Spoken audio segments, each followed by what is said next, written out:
Welcome to Boss JCB. I'm Carl. And I'm Ben. And this is Tech Talk. This afternoon, we're going to be talking to you about grease points on the JCB 3TS 8T Teleskid. So we're going to start up here at the front of the machine, Ben. So this machine actually has 8 grease points on it. Depending on what teleskid you have, could have 8, or if you have a regular conventional skid steer, it could have up to 12. On this one, we've got 8. So let's talk about them. First, let's talk about up here. This is the quick hitch pin. This is what mounts the quick hitch and the bucket to the machine itself. Down here at the bottom, you've got a quick hitch pin that goes all the way through your quick hitch. On both ends of that, there's a grease point. Needs to be greased. We should be greasing these, according to the operator's manual, every 10 and 50 hours. All right, so you've got 1, 2. From there, we're gonna come up to what is called our tilt and crowd cylinder. What this does is this is what allows your bucket to roll forward and tilt back, all right? So on the rod side, it's mounted right here to the quick hitch, and there's a grease point right here.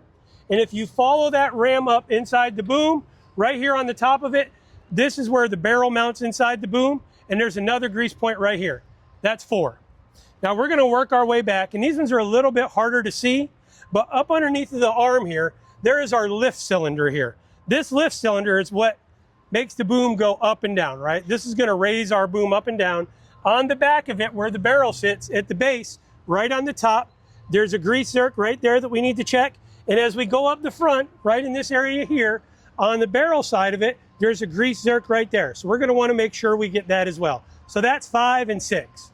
6, we're done, right? Well, for some operators it's 6. For good operators, there's 8. There's 2 more. There's 2 more. You did say 8, Carl. Yeah, I did say 8, and let me show them to you, Ben, because these are really important. So this is your boom pin. Your boom pin, that's what mounts and maintains that boom to the machine. So it's pretty important we don't forget about these. So on these, there's an outer and an inner. Again, 10 and 50 hours. You've got to keep lubricant in there. A lot of movement, right? A lot of weight going up and down on this. As long as you keep them greased, you should never have a problem. Where can we get a tube of JCB grease? Well, any Boss JCB dealer is going to have them. And of course, you can go to JCB throughout the country and you can find them. Now, we don't use just any grease on these. Now, we like to use the JCB Special HP grease. It's manufactured specifically for this machine. That's great. Good information, Carl. Thanks for sharing. Absolutely, Ben. Points. Thank you. All Appreciate right. your time. Thank you.